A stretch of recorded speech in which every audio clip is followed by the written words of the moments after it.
Hey folks, it's Mangrel. Welcome back to the channel. We're doing a video on our experience playing Lone Echo 2 on the Valve Index through the Revive software. In this video, I'm not going to show you how to set up that software. I have a separate video on that. I'll link you in the video description. I also have a similar video on Lone Echo 1. Again, I'll give you that link in the video description. Before we get started, I want to show you a couple of things in the menu here. The first thing I want to show you, in case you don't believe me, is I did play through the entire game. So it looks like I finished it actually on Christmas Day, but 7 hours and 30 minutes. So good value for your buck there. The first one was only about 4 hours and a half, so about almost double. Then the other thing I want to show you is under settings, graphics. I've got everything pretty much maxed out. So here is 4x, high.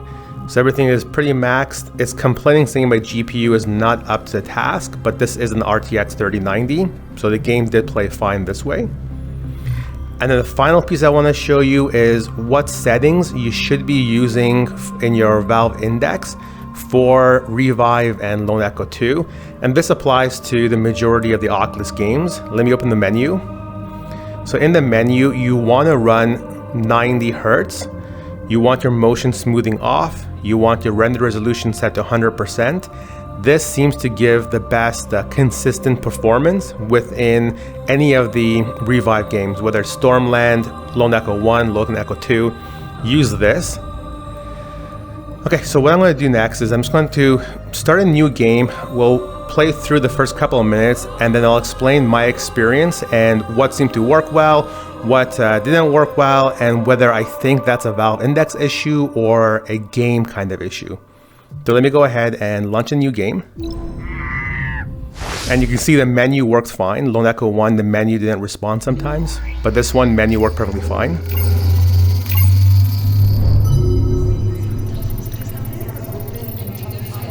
Morning, sunshine.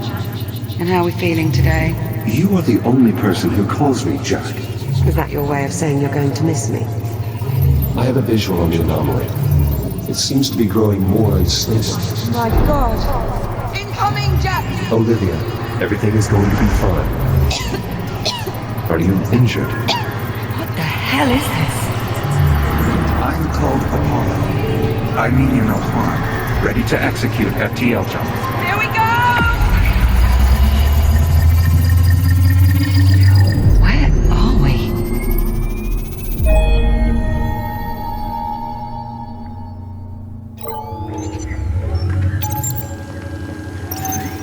Talk to me, Juno. His digital cortex is showing minimal synapse activity. Jack? I think he can hear me. I wish you had told me sooner that you were trying to repair him. I might have been more of a help. Just keep the connection stable.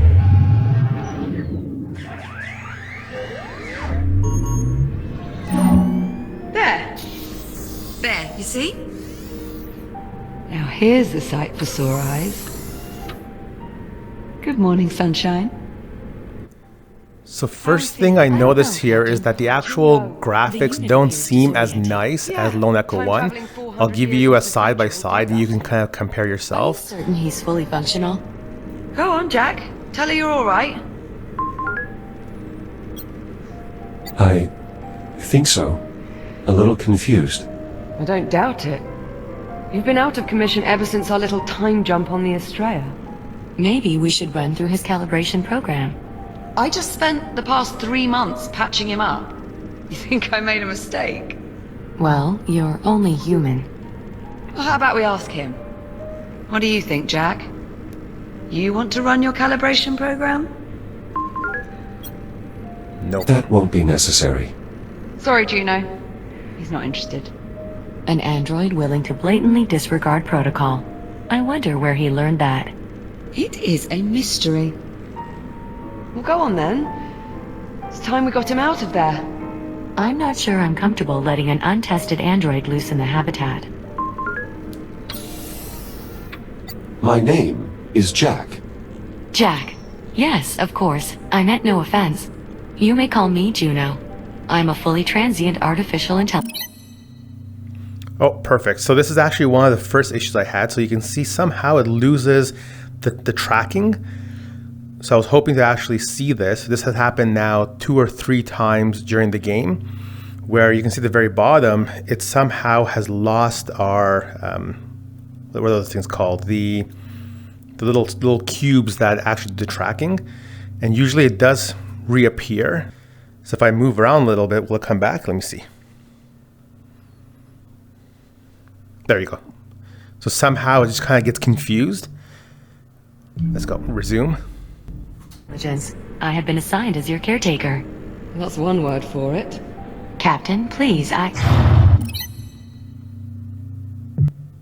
what happened again.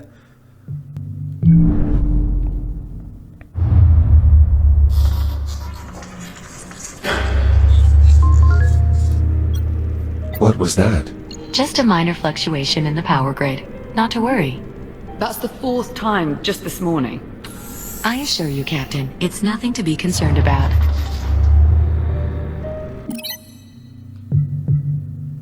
Yes, it's very strange it's happening so many times now during the actual game. The full 7.5 hours, this probably happened 3 or 4 times in total. Now, of course, as I'm recording this video, it's happening now 3 or 4 times itself. But just bear in mind that this seems to happen sometimes. I'll be right back. And there she goes. Come on, let's get you out of that contraption. There we are. Come on out. Try and take it slow. You've been offline for nearly 4 months. So the other thing you'll have to bear in mind is kind of the key mappings.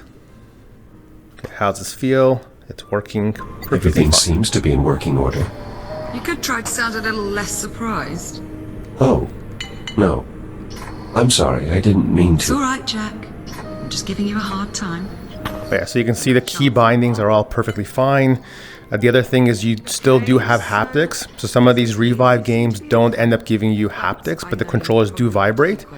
So that's perfectly good as well. You see the holding works okay, the grab. You bet. Ask me whatever you like. You can throw yourself.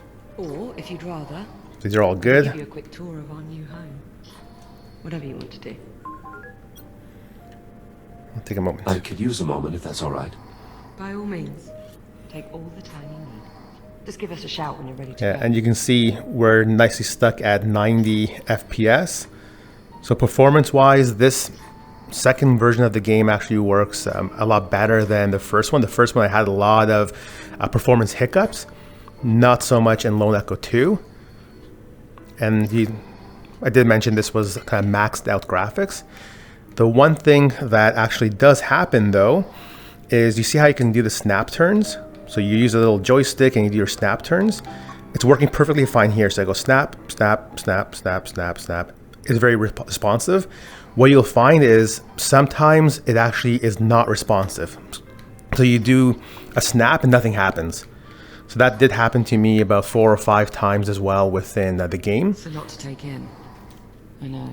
Okay, let's leave this area. Nearly 4 months and still haven't managed to wrap my head around it all. Honestly, right now, I'm just glad to have you back. Oh, ready?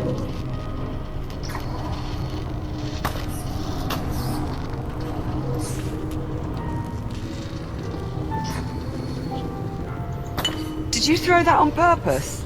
Yep. Oh, perfect. I swear sometimes it feels like this place is just a hair's breadth from falling to pieces.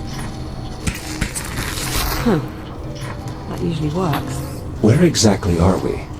We're on a space station orbiting Saturn. That sounds familiar. Well, not our old station, obviously. After we made our jump to the future, we were picked up off the Astrea and brought here and placed in isolation. Isolation? Juno says it's standard procedure. As if there is such a thing for time travel. The other issue I noticed also is the haptics. So I did mention that the haptics are working well with Lone Echo 2. Not all the Revive games have haptics, but one issue with Lone Echo 2 is sometimes the haptics gets confused.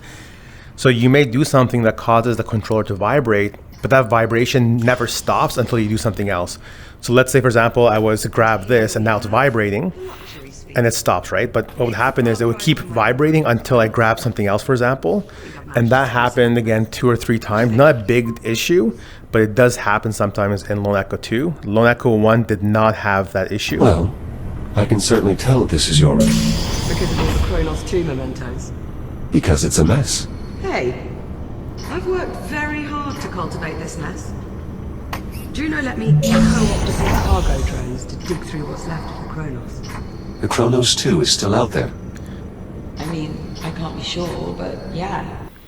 So that's pretty much the only issues I had playing through the whole single-player campaign here. So it was, number 1, we had the issue with the haptic sometimes getting confused and vibrating. Number 2, we had the issue with the snap turn sometimes not being responsive. And number 3 was that pause menu where it loses the lighthouses, those little tracking cubes. It loses the connection for some reason, even though everything still works fine. But that only happened 2 or 3 times through the entire game. I think those are the pieces that are Valve Index related.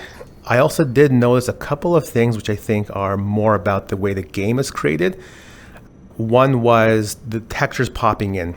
So right now you can see I'm actually moving towards this rock, and there's one rock that's all kind of lacking detail. You can't really see the texture on it, and then all of a sudden, as you get quite close, it pops in. So Lone Echo 1 did not have that issue, but whereas Lone Echo 2 does, and I think it's a game issue. The other challenge I had was sometimes you would get this gray loading screen. So you're going into, let's say over here, I'm going into the reactor, and all of a sudden it becomes gray. So right now it's, I guess, loading the next part of the map. And this does happen, especially outdoors. When you're inside the station, not an issue, but I think given the vastness of the outdoor area, that this does happen quite a bit. But other than that, the game was really, really good. I really enjoyed it. The graphics, I was expecting, over the last, 5 years since this game was created, the graphics to be better, to kind of improve upon Lone Echo 1, but they haven't as much. But what they have done is they've added a lot of gameplay mechanics, and they tried to make the game a lot more fun through these kind of upgrade mechanics and things that you can kind of learn as you go along in the mission. I don't want to give it away, but definitely a really, really good game. And don't let those couple of issues with the Valve Index stop you from getting this game.